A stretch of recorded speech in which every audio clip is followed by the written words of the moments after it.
जयकार है।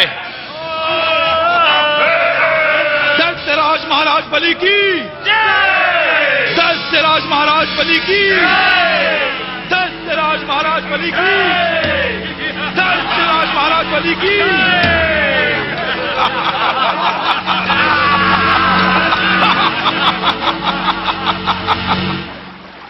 ओम नमः शिवाय, ओम नमः शिवाय, ओम नमः शिवाय।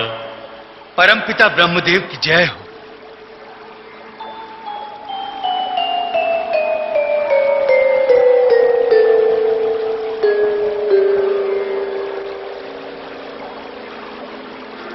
प्रणाम पूज्य। सुखी भव वत्स। अशांति और धुंध के वातावरण में सुख की कल्पना कैसे की जा सकती है पूज्यवर। इंद्र तथा देवताओं पर विपत्ति का पहाड़ टूट पड़ा है। दैत्यों ने देवलोक पर आक्रमण कर दिया है। मैं स्थिति से परिचित हूं नारद। दुर्वासा ऋषि के शाप के कारण देवताओं की ऐसी दुर्दशा हो रही है। ये किसी अनिष्ट का संकेत है। आश्चर्य है पूज्य, ज्ञात होते हुए भी इस अनिष्ट को टालने का आप कोई प्रयत्न नहीं कर रहे हैं। शिव आराधना से बढ़कर इस अनिष्ट को टालने का अब कोई उपाय नहीं।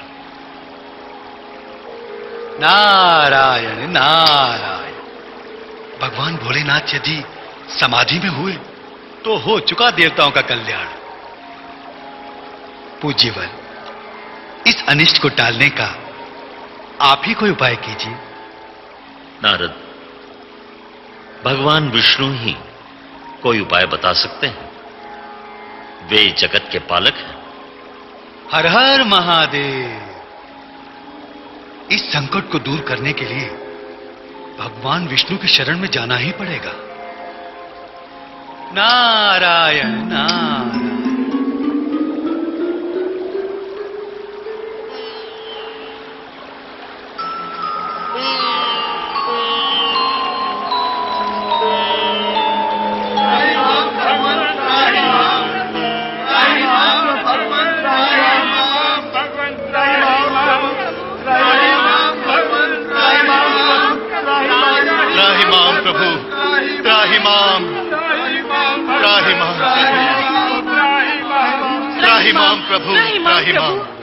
प्रभु, दैत्यों से हमारी रक्षा कीजिए, हमारी रक्षा कीजिए प्रभु। आक्रमण करके दैत्यों ने स्वर्ग पर अधिकार कर लिया है भगवान। दुर्वासा ऋषि के शाप से देवताओं की शक्ति क्षीण हो गई है। दैत्य शक्तिशाली बन गए हैं।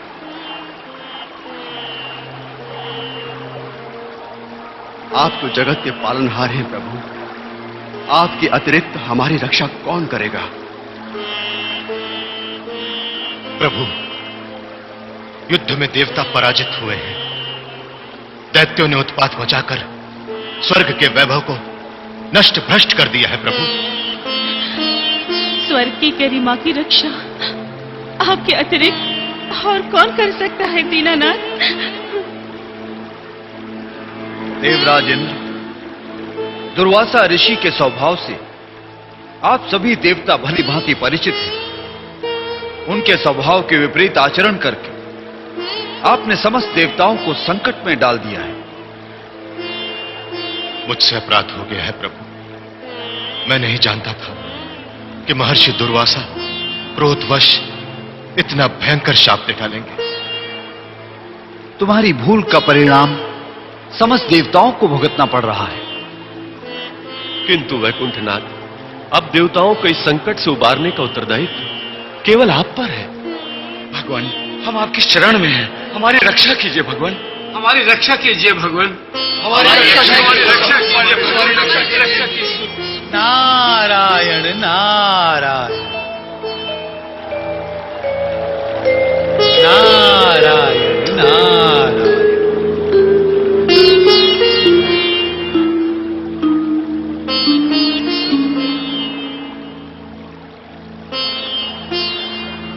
प्रभु चरणों में वंदन। देवर्षि, उचित समय पर आपका पदार्पण हुआ है।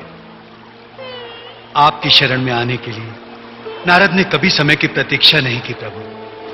आज मैं देवताओं पर आए संकट की चिंता में आपके पास आया हूं।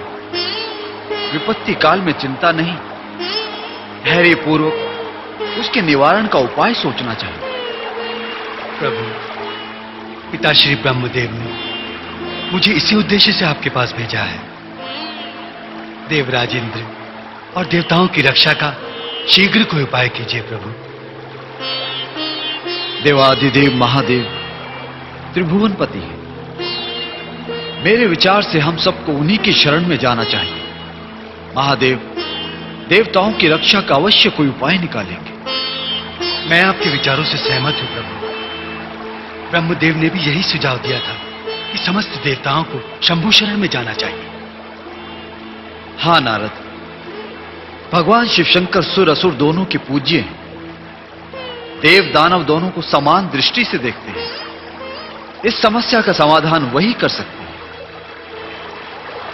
चलिए इंद्रदेव, कैलाश चलकर भगवान भोलेनाथ को अपनी व्यथा सुनाते हैं। देवऋषि नारद की सम्मति उचित है। इस विषय में महेश्वर से परामर्श के लिए ब्रह्मदेव के साथ मैं स्वयं कैलाश चलूंगा। धन्य है प्रभु, धन्य है। हर हर महादेव, जय शिव शंकर।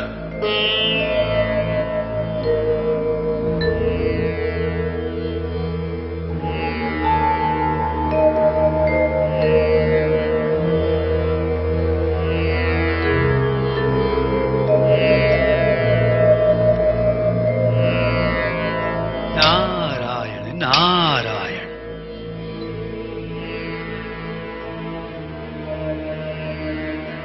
नंदीश्वर, त्रिलोकगामी देवर्षि नारद को प्रणाम। आप समस्त देवताओं का कैलाश पर स्वागत है। महादेव तथा माता सती दिखाई नहीं दे रहे नंदीश्वर। स्वामी भोलेनाथ तथा माता सती बिहार से लौटने ही वाले हैं मुनिवर।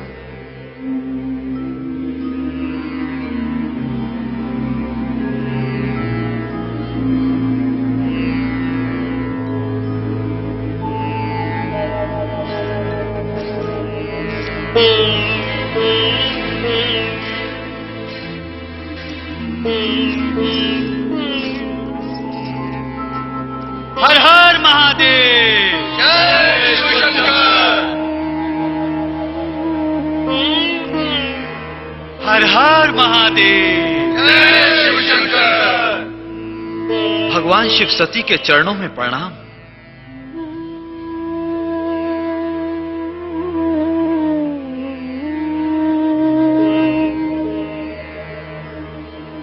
ओम नमः शिवाय।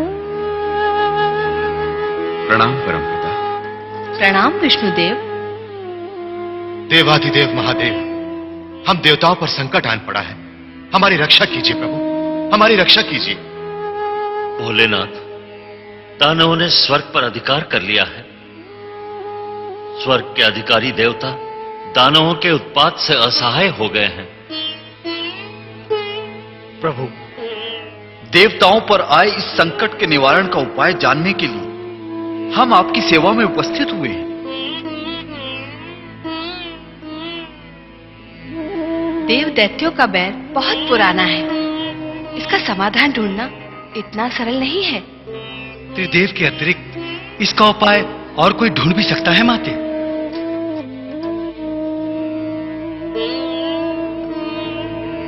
इंद्रदेव, विचार विमर्श द्वारा हम इस निर्णय पर पहुंचे हैं कि देवताओं और दैत्यों के आपसी संघर्ष का समाधान केवल समझौते से ही हो सकता है। नारायण नारायण। प्रभु, देखा गया है निर्बल के साथ बलवान समझौते में रुचि नहीं लेते, और फिर दैत्य दुर्वासा ऋषि के शाप से उनकी शक्ति दुगनी हो गई है। वत्स नारद, दैत्यों को विश्वास हो जाए कि उन्हें न्याय मिलेगा तो वो अवश्य समझौता करेंगे। शिव शंकर उन्हें समझाने का प्रयास करेंगे। न्याय की मांग है कि जगत की संपत्ति में दैत्यों को समान अधिकार मिलना चाहिए। अवश्य। जगत की सारी संपत्ति स्वर्ग में देवताओं के ही पास है। नारायण नारायण, ये तो दानवों के प्रति घोर अन्याय है वैकुंठनाथ। अंततः देव और दानव दोनों भाई भाई हैं। दोनों ही दक्ष पुत्री दीति और अदिति से उत्पन्न महर्षि कश्यप की संतानें हैं। अदिति से देवता और दीति से दानव, फिर भाई भाई में भेद कैसा? भगवान भोलेनाथ उचित ही कह रहे हैं। संपत्ति में भाई भाई का समान अधिकार तो होना ही चाहिए। देवर्षि, आपका तात्पर्य स्वर्ग की संपत्ति में विभाजन? नहीं देवराज, स्वर्ग में जितनी संपत्ति है उससे कहीं अधिक संपत्ति समुद्र में है। आश्चर्य है, इस विषय पर आज तक किसी ने सोचा ही नहीं। समुद्र में अनेक चमत्कारिक रत्न छिपे हुए हैं। हमें असुरों को समझाना होगा कि समुद्र से निकलने वाले रत्नों का आधा भाग लेकर वे देवताओं पर आक्रमण न करें। प्रभु, समुद्र के गर्भ में छिपी हुई संपत्ति प्राप्त कैसे होगी? समुद्र मंथन द्वारा।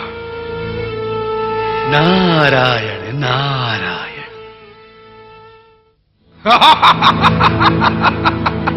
कायर इंद्र भाग गया, देवता पराजित हुए। अब स्वर्ग पर दैत्यों का अधिकार है। दैत्य सेनापति राहु की जय, दैत्य सेनापति राहु की जय, दैत्य सेनापति राहु की जय। कौन है ये? इसे यहां क्यों लाए? पराजित देवता है सेनापति, और ये इंद्र का विशेष सहायक शूषण। तुमने इसे वहीं क्यों नहीं समाप्त कर दिया? सेनापति, ये सब अमर हैं, घायल होते हैं, मरते नहीं। दैत्य होकर ऐसी बातों में विश्वास रखते हो? तुम्हारे सामने में से अभी समाप्त किए देता हूं। ठहरो दैत्य सेनापति। नारायण नारायण, इतनी शीघ्रता ना करो दैत्य सेनापति राहु। प्रणाम नारद मुनि। आयुष्मान भव। दैत्य सेनापति, ये समय देवताओं को समाप्त करने का नहीं, बल्कि उनसे मेल मिलाप का है। इससे हमें क्या लाभ? आप देवताओं की ओर से आए हैं मुनिवर। नारायण नारायण, ना तो मैं देवताओं की ओर से हूं, ना दैत्यों की ओर से। मैं तो भगवान भोलेनाथ का संदेश लेकर आया हूं। कैलाशपति, हम दैत्यों के शुभ चिंतक हैं मुनिवर। दैत्यराज बलि को स्वर्ग के सिंहासन पर बिठाने के पश्चात हम शिवशंकर के दर्शन अवश्य करेंगे। दैत्य सेनापति, ऐसे झूठे सपने ना देखिए। देवताओं की शक्ति को तुच्छ ना समझिए। शक्ति? नारद मुनि, हमारा एक एक दैत्य 10-10 देवताओं के समान है। ऐसे बड़े बोल बोलने वालों की दुर्दशा संसार देख चुका है राहु। बीती बातों को भूल जाइए मुनिवर। आज हमारे थोड़े से दैत्यों ने देवताओं को स्वर्ग से भगाकर उस पर अपना अधिकार कर लिया है। किंतु दैत्यों को मिला ही क्या? छिन्न भिन्न स्वर्ग वैभव का खंडहर। दैत्य सेनापति, भगवान शिवशंकर दैत्यों को स्वर्ग से बड़ी संपदा दिलाना चाहते हैं। स्वर्ग से बड़ी संपदा है कहां? यही बताने के लिए तो भोलेनाथ ने तुम्हें कैलाश बुलाया है। नारायण नारायण। यदि भोलेनाथ की यही इच्छा है तो हम शीघ्र कैलाश पहुंचेंगे।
चिंतित क्यों हैं?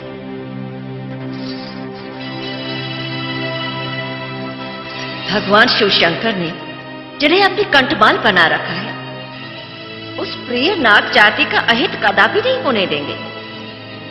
इस वासुकी ने जो कुछ सुना है बड़ा भयंकर है। देव दैत्यों के संघर्ष के बीच मुझे माध्यम बनाया जाएगा। नारायण नारायण।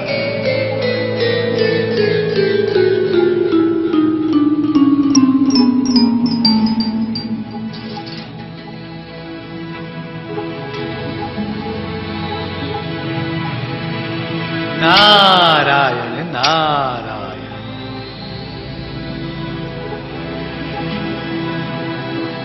प्रणाम मुनिवर। आयुष्मान भव। नागराज वासुकी, आप व्यर्थ ही इतने व्यग्र हो रहे हैं। भगवान शंकर से मिलने के पश्चात आपकी सारी चिंताएं समाप्त हो जाएंगी।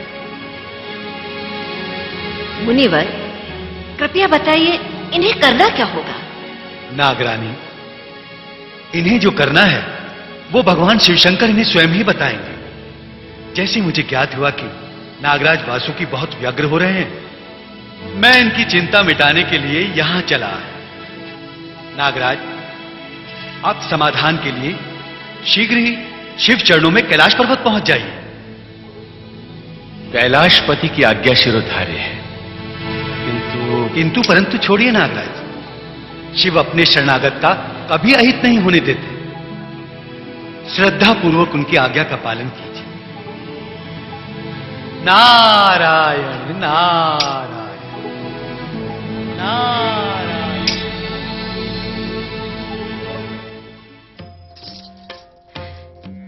प्रणाम स्वामी। आओ देवी। आज्ञा हो तो एक प्रश्न पूछूं? अवश्य पूछो। ये सुर असुरों में शत्रुता क्यों है? इसका क्या कारण है? स्वार्थ की स्पर्धा और संग्रह करने की दूषित प्रवृत्ति।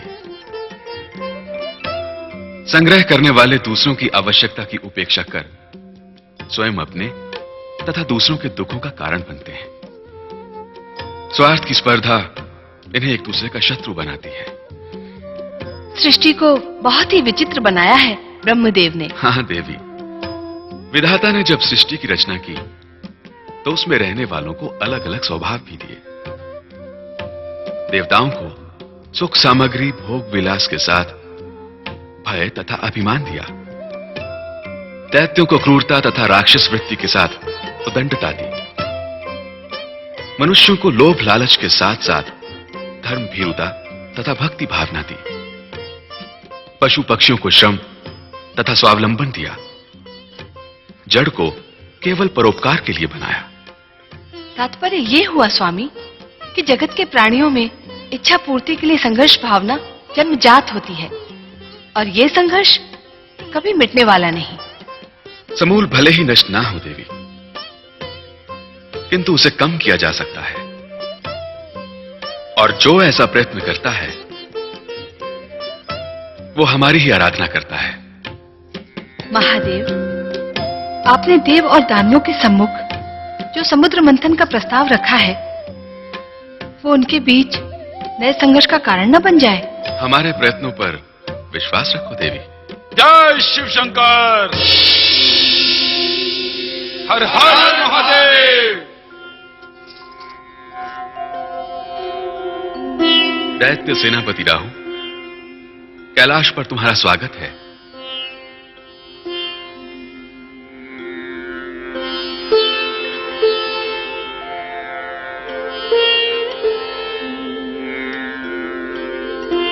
असुरों के आराध्य, भूत पिशाचों के रक्षक, विषधर नागों के त्राता भगवान भोलेनाथ के चरणों में राहु और दैत्यों का कोटि कोटि प्रणाम। बिलेश्वर, आपका संदेश पाकर राजा बलि का आदेश लेकर हम आपकी सेवा में उपस्थित हुए। हमें प्रसन्नता हुई। क्या देवताओं का राजा इंद्र भी आपके पास गिड़गिड़ाने आया था? दैत्यों ने नया उत्पात मचाकर उन्हें भयभीत कर दिया है सेनापति राहु।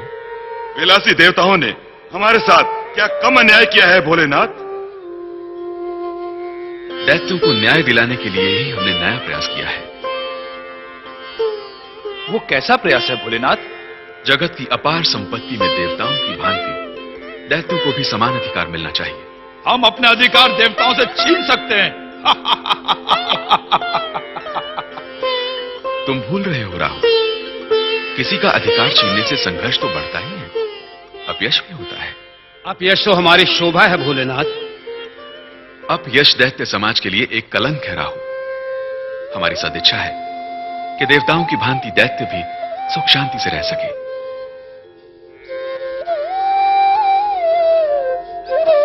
इसके लिए हमें क्या करना होगा कैलाशपति? प्रयत्न। प्रयत्न? हाँ, समुद्र के गर्भ में अपार संपत्ति है, अमूल्य रत्न पड़े हुए हैं। उन्हीं रत्नों में से एक रत्न है अमृत। अमृत?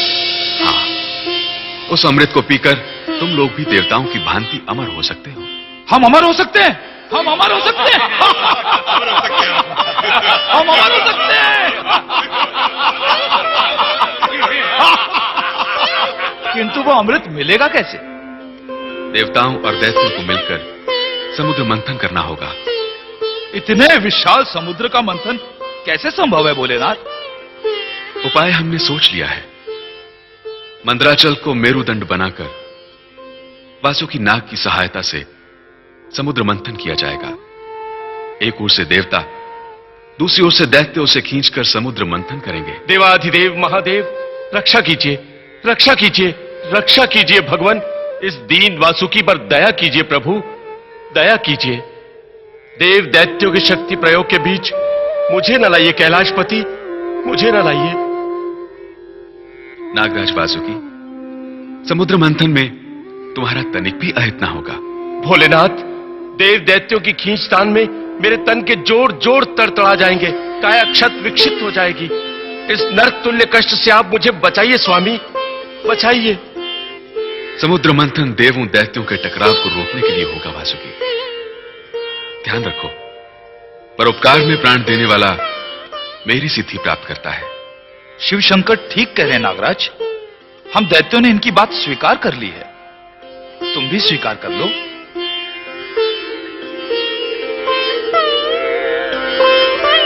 जगत कल्याण के पुण्य कार्य में भागी बनो वासुकी, हमारी यही इच्छा है। आपकी आज्ञा शिरोधार्य है भोलेनाथ। प्रभु, हमारी भी एक बात आपको स्वीकार करनी होगी। हम वासुकी को मुख की ओर से पकड़ेंगे। इसके लिए हम देवताओं को मना लेंगे। सर्वेश्वर, आपका संकेत मिलते ही मैं समुद्र में पहुंच जाऊंगा। आज्ञा दीजिए भोलेनाथ।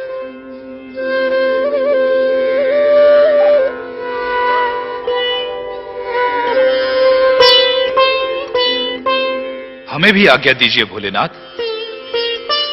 दैत्यराज बलि और दैत्यों से आपकी बात मनवाने के लिए मुझे भी प्रयत्न करना होगा।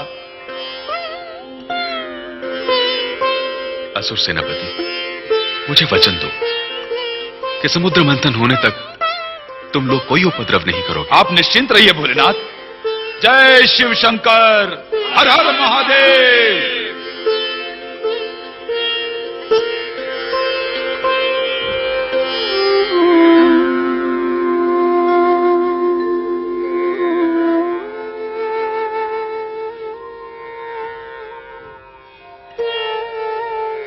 हर हर महादेव।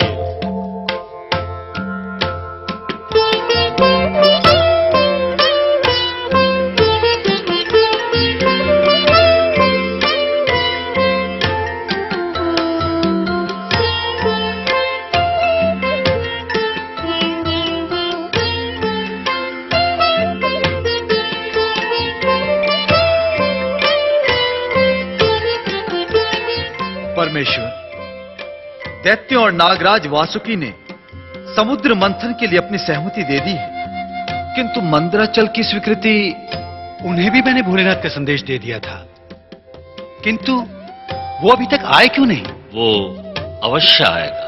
हर हर महादेव। देवाधिदेव, महादेव के पवित्र चरणों में मंदराचल पर्वत का शत शत प्रणाम। कीर्तिमान भव मंदराचल। जिन शिव शंकर की कृपा प्राप्त करने के लिए जन्म जन्मांतर तक घोर तप करना पड़ता है, उन्हीं शिव शंकर ने आज अपने श्री चरणों में उपस्थित होने का सौभाग्य प्रदान किया है। प्रभु, इस दास को सेवा की आज्ञा दीजिए। मंदराचल, सुर असुरों के विवाद को समाप्त करने के लिए ब्रह्मा, विष्णु और महेश ने समुद्र मंथन का निश्चय किया है। मैं जड़ इसको भला क्या समझूं? मंथन से विवाद कैसे निपटेगा? किंतु प्रयास महान है, उद्देश्य पवित्र है। आप तीनों के सिवा तीनों लोक के कल्याण की चिंता और किसे हो सकती है? प्रभु, आज्ञा कीजिए, इस शुभ कार्य में मेरा क्या योगदान होगा? तुम मंथन के मेरुदंड बनोगे। आज्ञा स्वीकार है प्रभु, किंतु सुर असुरों की प्रचंड शक्ति को क्या मैं झेल पाऊंगा? मैं तो एक ही पल में रसातल में चला जाऊंगा। तुम चिंता न करो मंदराचल, मैं तुम्हें रसातल में नहीं जाने दूंगा। कच्छप रूप धारण करके मेरुदंड का आधार बनूंगा। मैं संतुलन बनाए रखने के लिए मेरुदंड के ऊपर रहूंगा। हर हर महादेव। नारायण नारायण। करता धरता आप ब्रह्मा, विष्णु, महेश और यश देते हैं अपने भक्तों को। धन्य हो प्रभु, धन्य हो। प्रभु, मैं सेवा में प्रस्तुत हूं। हर हर महादेव। असुरराज महाराज बलि की जय हो। असुरराज महाराज बलि की जय। दैत्य गुरु शुक्राचार्य प्रणाम। आयुष्मान भव दैत्य सेनापति। महाराज, मैं कैलाश से दैत्यों के एकमात्र आराध्य भूतनाथ भगवान भोले शंकर के दर्शन करके आ रहा हूं। भगवान शिव शंकर हमारे आराध्य हैं। कहो, क्या कहा है कैलाशपति ने? महाराज, भगवान शिव शंकर की इच्छा है कि देवता और दैत्यों का विवाद सदा के लिए समाप्त हो जाए। असुरों और देवताओं के बीच का विवाद कभी समाप्त नहीं होगा असुर सेनापति। क्या महादेव के पास ऐसी कोई योजना है? अवश्य है। उनका सुझाव है देवता और दैत्य मिलकर समुद्र मंथन करें। समुद्र मंथन से क्या लाभ? समुद्र मंथन से जो अनमोल रत्न प्राप्त होंगे उन्हें देवता और दैत्य समान रूप से बांट लेंगे। फिर आपसी संघर्ष का कोई कारण नहीं रह जाएगा। महाराज बलि, आपने स्वर्ग पर आक्रमण करके देवताओं से जो रत्न छीने थे, वो देवताओं ने छल करके समुद्र में डाल दिए थे। कहीं उन्हीं रत्नों को प्राप्त करने की योजना तो नहीं है ये?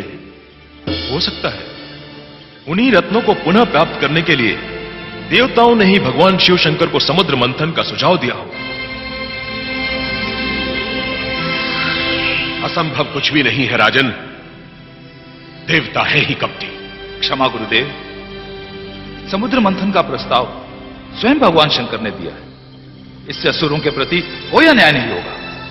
हमें भगवान शिव शंकर की निष्पक्षता पर पूर्ण विश्वास है। यह भी ज्ञात है कि वे कभी असुरों का अहित नहीं होने देंगे। राहु, तुमने भगवान भूतनाथ से क्या कहा? मैंने यही कहा कि महाराज बलि की आज्ञा के बिना हम कुछ नहीं करेंगे। गुरुदेव, आपकी क्या आज्ञा है? पूर्व अनुभवों के आधार पर हमें इन धूर्त देवताओं पर विश्वास नहीं करना चाहिए दैत्यराज। यदि आपकी इच्छा ना हो तो कैलाशपति का प्रस्ताव अस्वीकार कर देते हैं।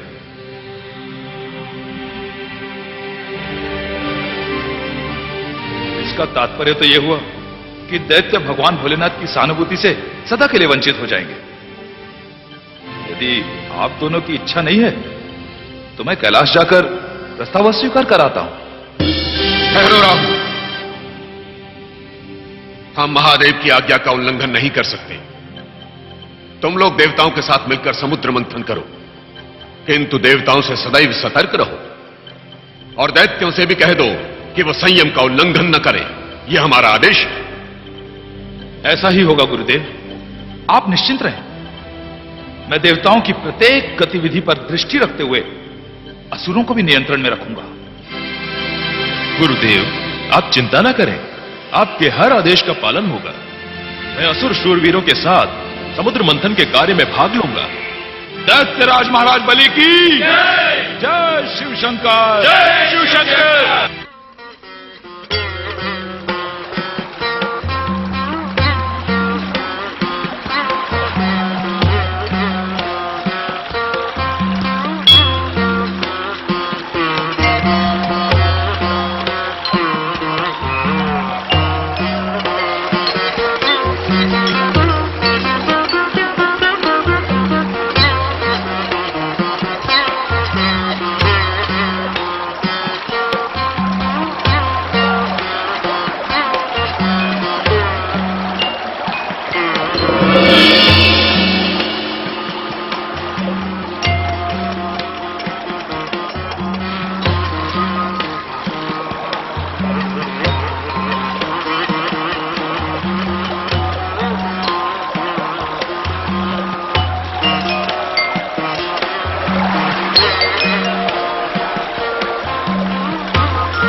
समुद्र मंथन का कार्य आरंभ किया जाए।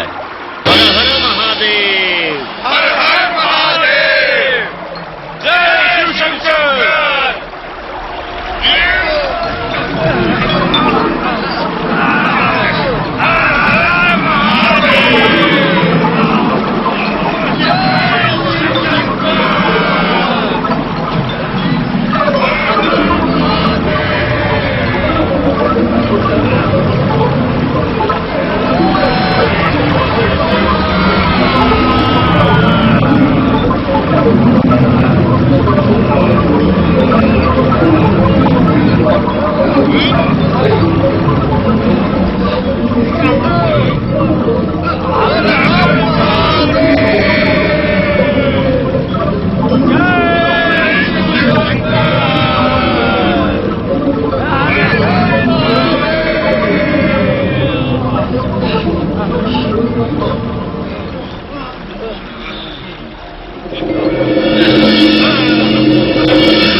विष के प्रकोप से कंठ सूख रहा है, हृदय गति रुक रही है, सारा शरीर जल रहा है, लगता है प्राण शरीर त्याग देंगे। कालकूट निष्काल बनकर प्रकट हुआ है। शरीर शिथिल होता जा रहा है। प्राणों की रक्षा कठिन है। महाराज बलि, यदि देवताओं के साथ समुद्र मंथन ना होता तो हमारे प्राणों पर यह संकट ना आता। अब हमें कौन बचाएगा? ब्रह्मदेव, कालकूट का प्रभाव सारे वातावरण में व्याप्त होता जा रहा है। सृष्टि का विनाश हो जाएगा। रक्षा का कोई उपाय कीजिए प्रभु, कोई उपाय कीजिए। इस विष के प्रभाव से बचाने की क्षमता मुझ में नहीं है। मैं तो स्वयं पीड़ित हूं। इस विनाश से बचाने का उपाय केवल दया सिंधु भगवान भोलेनाथ ही कर सकते हैं। नारायण नारायण।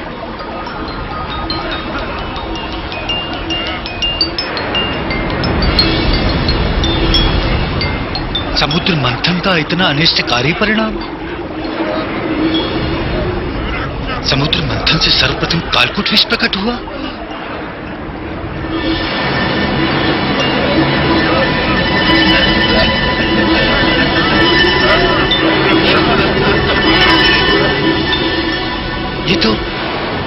ये तो सारे विश्व का विनाश कर देगा। यदि देवता और दैत्य न रहे तो समुद्र मंथन का कार्य स्थगित हो जाएगा। देवता और दैत्यों के कल्याण की कामना अधूरी रह जाएगी। नारायण नारायण। भगवान भोलेनाथ, हाँ, भगवान भोलेनाथ को अविलंब सूचित करना होगा। भोलेनाथ, प्रभु रक्षा कीजिए। त्राहिमाम, त्राहिमाम।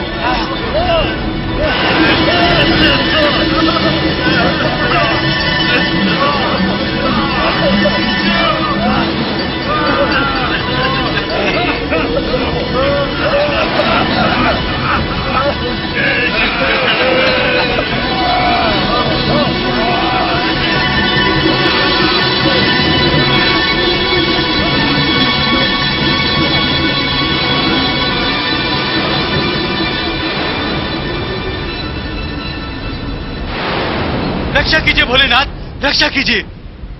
समुद्र मंथन का भयंकर परिणाम सबसे पहले विष निकला है। विष प्रभु। अधीर ना हो मुनिवर। यदि विष निकला है तो अमृत भी अवश्य निकलेगा। किंतु उससे पहले इस विष के प्रभाव से सृष्टि का विनाश हो जाएगा भोले शंकर। ये तो बड़ा अनर्थ हो जाएगा स्वामी। देवी चिंता न करें।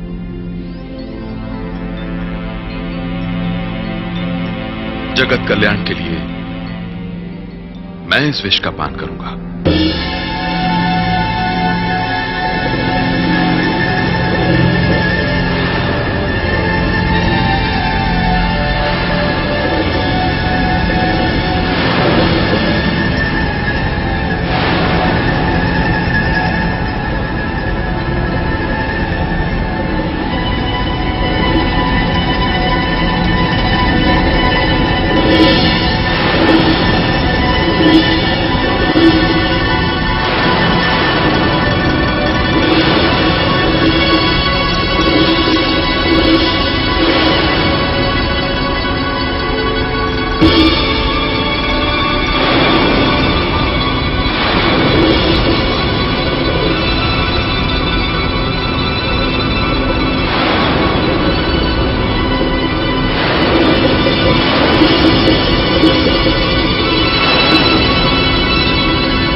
नीलकंठ शिव शंकर भगवान भोलेनाथ की जय। हर हर महादेव। हर हर महादेव।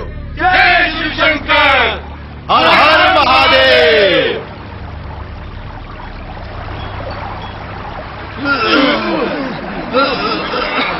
जय शिव शंकर। हर हर महादेव। हर हर महादेव। जय शिव शंकर।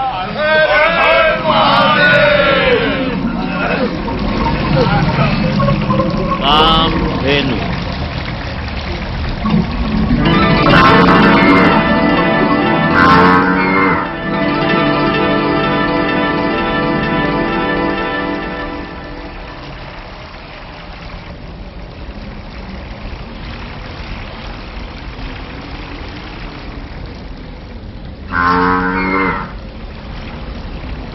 दैत्यराज, कामधेनु गाय की हमें आवश्यकता है। कामधेनु समुद्र से प्रकट हुई है, इसमें कोई न कोई विशेषता अवश्य है। राहु, हम शिव का आदेश मानते हुए देवताओं के साथ समुद्र मंथन कर रहे हैं। अपनी सद्भावना के साथ ये गाय देवताओं को भेंट देते हैं। महाराज, आपके निर्णय पर हम दैत्यों को गर्व है।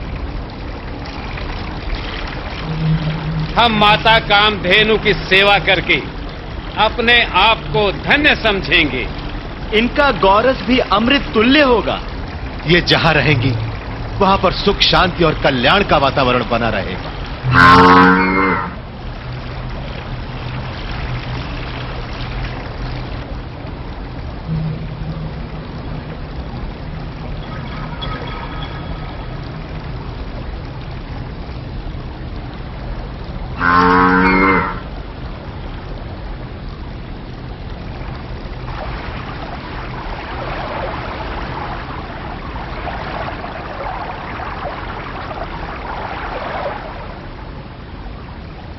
माता कामधेनु, माता कामधेनु, आप गुणों की भंडार हैं। आपके दुग्धपान से जीवन शक्ति प्राप्त होती है, सबकी शुद्धा शांत करने वाली। आप ममतामयी हैं। आप ऋषि मुनियों को अग्निहोत्र एवं यज्ञ सामग्री देती हैं। माता, आपसे निवेदन है कि आप ऋषि मुनियों का कल्याण करें।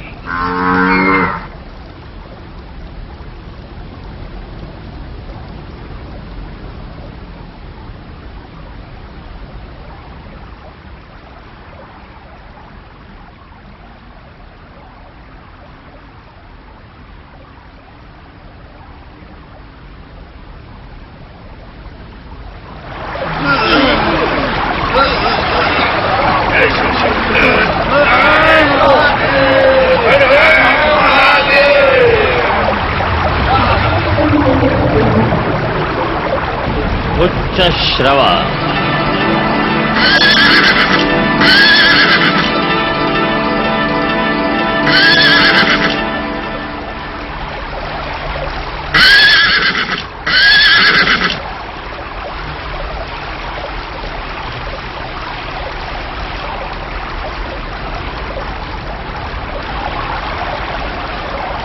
देवराज, ये 7 मुख वाला अश्व उच्च श्रवा बड़ा ही तेजस्वी और शक्तिशाली प्रतीत होता है। देवराज, इस अश्व को दैत्य भी ललचाई हुई दृष्टि से देख रहे हैं। विचित्र वस्तु को देखकर आकर्षित होना तो दैत्यों का स्वभाव है। इस शक्तिशाली अश्व को प्राप्त करने के लिए दैत्य अवश्य हट करेंगे। इस शक्तिशाली अश्व का एकमात्र अधिकारी मैं हूं। इसे हम देवताओं को कदापि नहीं देंगे। महाराज, इसे आप जैसा शक्तिशाली ही वश में रख सकता है। देवता क्या इसे अपने वश में रखेंगे? इस अश्व पर दैत्यराज बलि का अधिकार है और ये उन्हीं को भेंट किया जाएगा।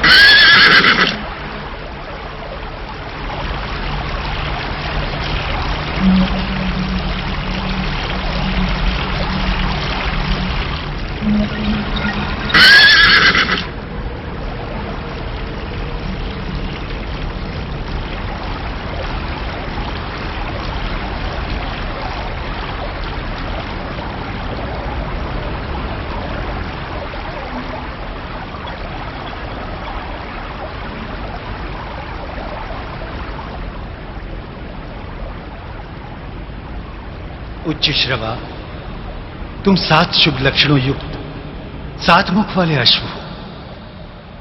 तुम्हें दैत्यराज महाराज बलि की कृपा का पात्र बनने का सौभाग्य मिला है। दैत्यलोक को प्रस्थान करो।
इतना विशाल ऐरावत, 4 दांत, 1 2 3 4 5 6 7 सूंड हैं।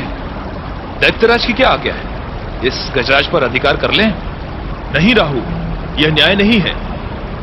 हमने अपनी इच्छा अनुसार 7 मुख वाला उच्च श्रवा अश्व ले लिया है। ऐरावत देवराज इंद्र को दे दिया जाए।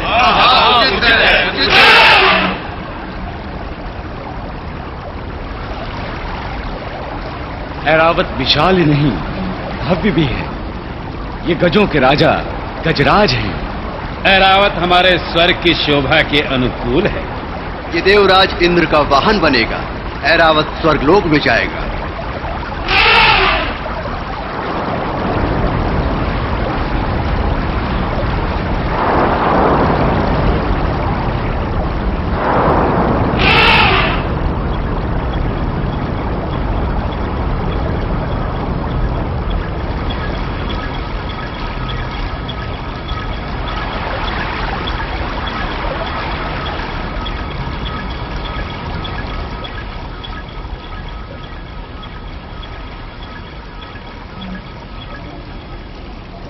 गजराज ऐरावत, 7 सूंडों वाले, तुम सब ऋषि, सब द्वीप, सब स्वर, सब सिंधु, सप्त रंग की भांति शुभ लक्षणों के प्रतीक हो। शुभ्र वर्ण वाले तुम स्वर्ग की मर्यादा के अनुकूल हो। स्वर्गलोक को प्रस्थान करो।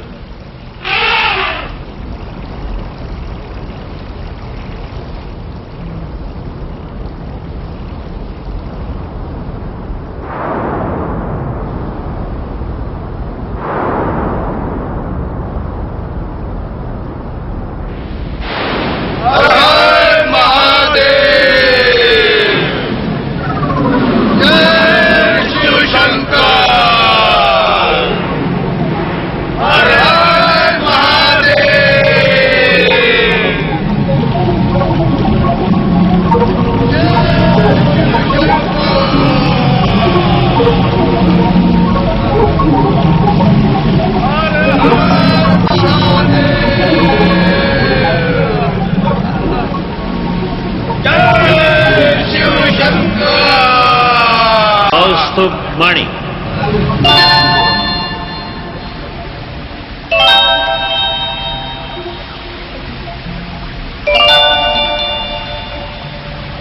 कौस्तुभ मणि है तो सुंदर, परंतु इसकी विशेषता क्या है?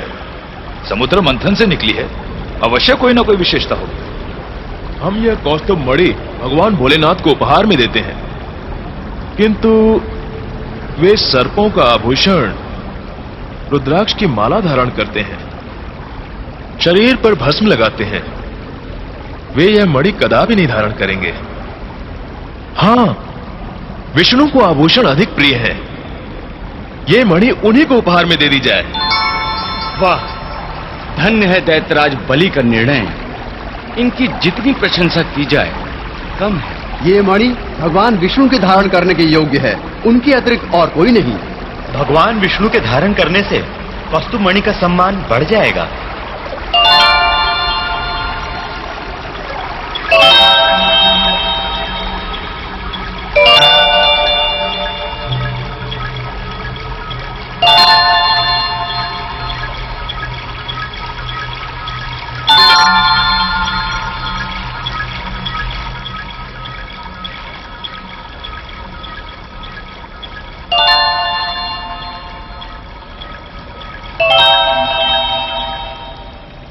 कौस्तुभ मणि, तुम धन्य हो। जगत के पालनहार भगवान विष्णु तुम्हें अपने वक्ष पर धारण करेंगे। प्रभु के सौंदर्य वर्णन में तुम्हारा नाम भी अवश्य लिया जाएगा। जाओ, भगवान विष्णु की शोभा में वृद्धि करो।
इतने कठिन परिश्रम के पश्चात क्या निकला? चंद्र, वो भी अधूरा। ये प्रकाश भी तो नहीं दे सकता। महाराज, हम दैत्य अंधकार में भी वैसा ही देख सकते हैं जैसा कि प्रकाश में। ऐसी निरर्थक वस्तुएं प्रकट होती रही तो समुद्र मंथन का क्या लाभ? हम केवल लाभ के लिए नहीं, अपने परम पूज्य महादेव के आदेशानुसार ये समुद्र मंथन कर रहे हैं। जो वस्तुएं हमारे लिए उपयोगी होंगी वे लेंगे, अनुपयोगी होंगी उसे छोड़ देंगे। अपूर्ण चंद्र का देवताओं के लिए क्या उपयोग है? चंद्रदेव स्वयं हमारे साथ है। समुद्र मंथन से अपूर्ण चंद्र के प्रकट होने का अवश्य कोई रहस्य है। इसका रहस्य तो ब्रह्मा, विष्णु, महेश ही जान सकते हैं और इसका निर्णय केवल वही करेंगे।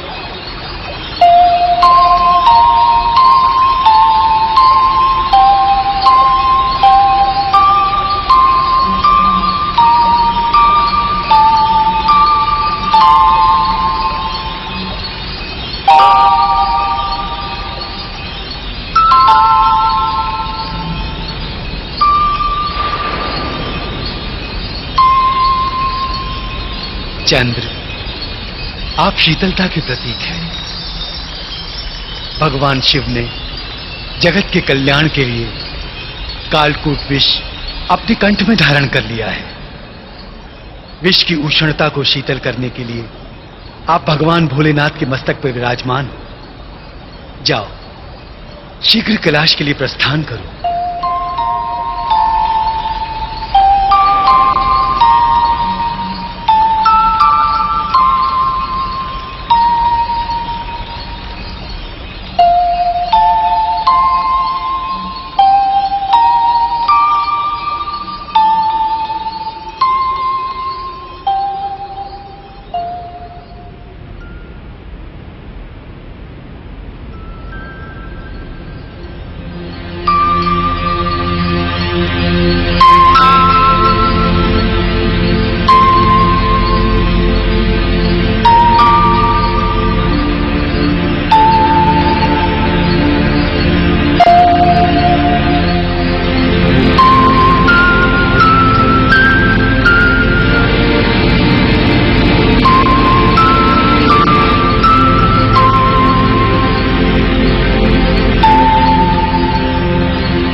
पारिजात वृक्ष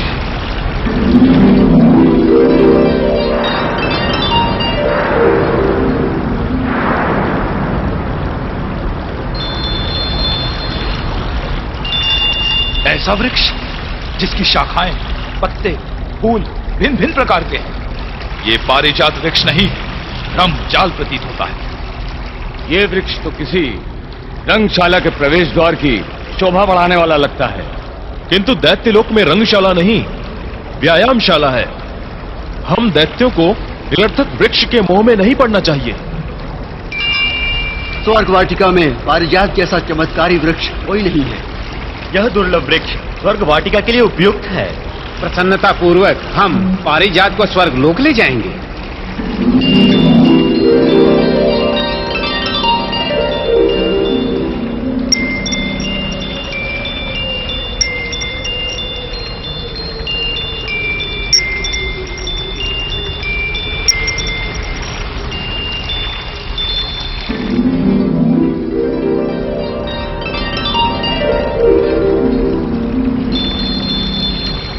पारिजात वृक्ष, तुम्हारे नीचे बैठकर आराधना करने से मनोवांछित फल प्राप्त होगा। जहां तुम्हारा वास होगा वहां डालियां फूलों और फलों से भरी रहेंगी। तुम्हारे फूलों को नारायण पुष्प कहा जाएगा। तुम्हें स्वर्ग वाटिका के श्रेष्ठ वृक्ष होने का सम्मान मिलेगा। जाओ, स्वर्ग की शोभा बढ़ाओ।